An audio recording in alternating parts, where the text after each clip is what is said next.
Very, very careful when designing them and building them, for that matter.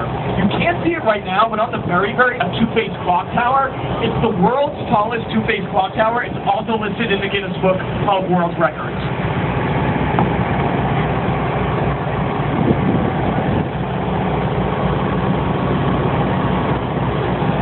On the left, that building you see over there is the Civic Opera building. It's now home to the Lyric Opera in Chicago. And if you guys look all the way up, you'll see this building in the shape of a giant armchair. This was done for two reasons. Number one is that the city of Chicago passed a law saying you had to have more setbacks in them to allow more light. The other reason is actually kind of a funny story. This building was funded by a man named Samuel Insull. He had a wife who was an opera singer. Now, she actually moved to the city of New York to become an opera singer, and that's actually where she ended her career. She was absolutely terrible at opera. So she moved back home, and Samuel was really upset, but not at his wife. He loved his wife. He was upset at the city of New York.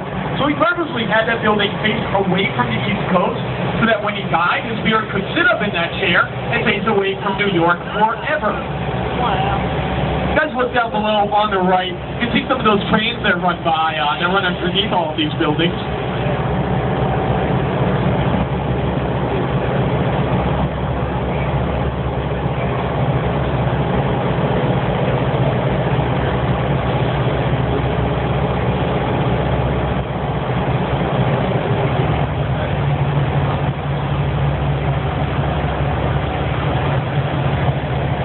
Now, Chicago is home to some of the tallest buildings in the country. We already saw the Trump.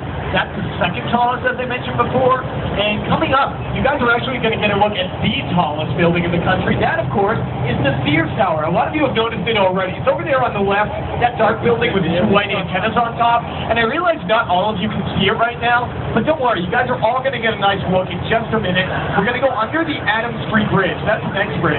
And after we do that, in between the two white buildings on the left, you guys will be able to see from the bottom all the way to the top. And even if you're not sitting on the left, our boat's going to make a turn, so I promise you'll be able to see it no matter where you're sitting.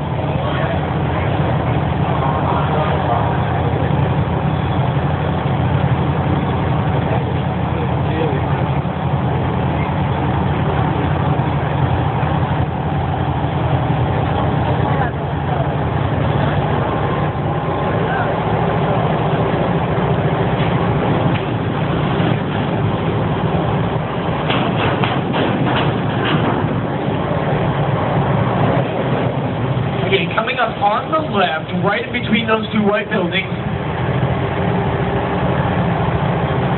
this, of course, is the Sears Tower, the tallest building in America, 1,454 feet high, 110 stories tall.